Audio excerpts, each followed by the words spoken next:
son génome. C'est un grand succès et on s'arrête ce soir sur ce bouleversement biologique qui est en cours et que la plupart d'entre nous ne soupçonnent pas. L'évolution des techniques va permettre désormais de détailler notre carte génétique à tous. De quoi s'agit-il? Des 23 000 gènes qui nous constituent et nous programment et qui nous prédestinent parfois à certaines maladies, cancer, diabète ou autres. Une transparence fascinante, effrayante, diront certains. Enquête Nathalie Sapena, Antonin Broutard. Bienvenue dans l'antre de la médecine de demain, à Charleroi, en Belgique. Équipement de pointe, ingénieurs surdiplômés, ambiance futuriste. Ici, on pratique la génomique. En 3 jours, ces machines dernier cri, qui moulinent 24 heures sur 24, séquencent un génome complet, c'est-à-dire décryptent la totalité des gènes d'une personne. Donc là, on demande aux patients de donner un échantillon de salive dans un récipient fait pour. Quelques millilitres de salive suffisent. Pour un séquençage complet. Pour un séquençage complet ou le génome. Un simple crachat pour connaître les 23 000 gènes d'une personne, tous les secrets d'un organisme. Savoir si l'on est porteur d'un gène qui conduira à coup sûr à une maladie comme Huntington, la mucoviscidose ou à 80% à certains cancers du sein. Découvrir si plusieurs gènes prédisposent à l'apparition d'un glaucome, d'un infarctus, de la maladie de Crohn, de l'obésité, du diabète. Bientôt, il sera possible de consulter son génome sur un téléphone portable. Rendre intelligibles les millions de données produites par un séquenceur, c'est l'invention mise au point par ce chercheur bordelais. Son prototype, il l'a conçu avec son propre génome. Bien. Là, on est en train de regarder une partie de mon génome. Et il s'est découvert quelques risques médicaux. Bon, il se trouve que j'ai un marqueur qui est associé au syndrome des jambes sans repos et qui... D'un seul coup d'œil, grâce aux icônes rouges, il feuillette sur son portable les centaines de maladies qu'il risque d'avoir un jour, comme le diabète de type 2. Les marqueurs génétiques sont un degré, un niveau supplémentaire d'information médicale qui donne des signes. Et là, j'ai une susceptibilité supérieure à la moyenne de la population. Donc, il va falloir que je surveille quand même un petit peu cet aspect-là. Cette science du génome est toute fraîche. Le premier séquençage complet du génome date de 10 ans. L'ancien président Bill Clinton a annoncé en grande pompe cet événement scientifique majeur devant les caméras du monde entier. 15 ans de recherche pour avoir enfin entre nos mains le grand livre de la vie. Le premier séquençage fut un investissement de 2 milliards d'euros. Aujourd'hui, un séquençage complet coûte 5 000 euros.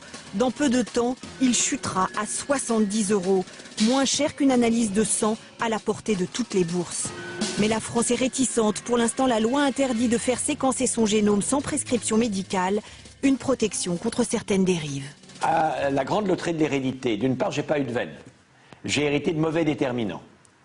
Et en plus, parce que mon assureur le sait, parce que mon employeur le sait, je suis gravement limité dans l'accès à l'assurance, dans l'accès à l'emploi.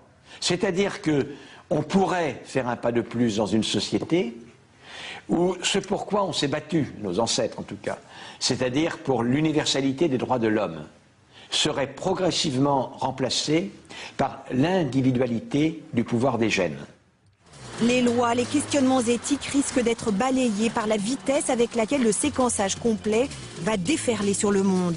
Entre 2001 et 2007, un seul homme, le chercheur Craig Venter, s'était fait séquencer. En 2008, ils étaient une demi-douzaine. L'an dernier, environ 5 000. En 2015, nous serons 25 millions. Un énorme marché dont cet homme est un précurseur. Français installé en Belgique, il a créé une start-up spécialisée dans le séquençage.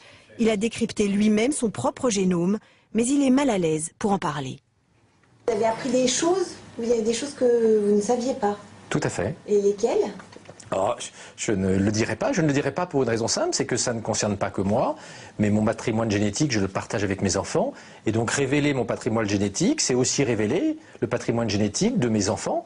Et mes enfants n'ont pas forcément envie que l'on sache de quelle maladie ils peuvent souffrir dans les années qui viennent.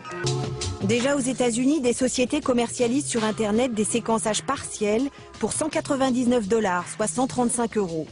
Avec le séquençage complet, c'est l'avènement de la médecine du docteur Knock. Tout bien portant est un malade qui s'ignore. Bonsoir Jean-Daniel Flezaquier, vous êtes notre spécialiste santé, vous nous avez rejoint car beaucoup d'interrogations viennent à l'esprit. Première question, quelles seront les conséquences concrètes sur la prévention ou sur les soins de cette carte génétique pour chacun d'entre nous? Alors la révolution, elle sera thérapeutique et le premier domaine qui va en bénéficier, ce sera la cancérologie. Imaginez qu'une tumeur cancéreuse soit un peu comme une voiture en mauvais état que vous amenez au contrôle technique.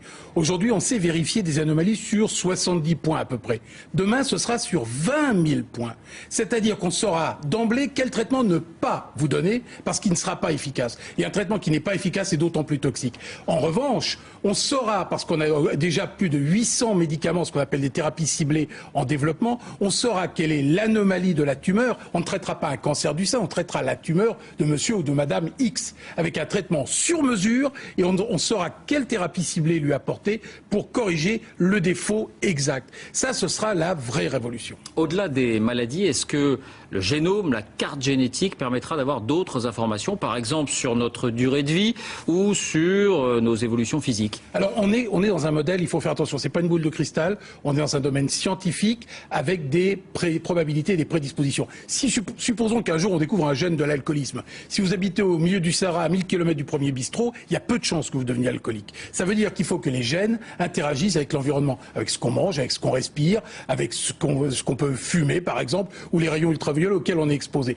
Donc c'est vraiment une interaction entre les gènes et l'environnement. Il ne faut pas en faire une boule de cristal ni quelque chose de magique. Il faut faire surtout très attention parce que ça pourrait être très préjudiciable si certains assureurs ou si certains employeurs, comme le disait Axel Kahn, veulent se mettre là-dedans. Il ne faut jamais oublier qu'il y avait un garçon qui était médecin qui s'appelait François Rabelais et qui disait que science sans conscience n'est que ruine de l'âme, et c'est toujours vrai. Pas de déterminisme absolu, c'est une précision importante. Merci Jean-Daniel pour ces explications.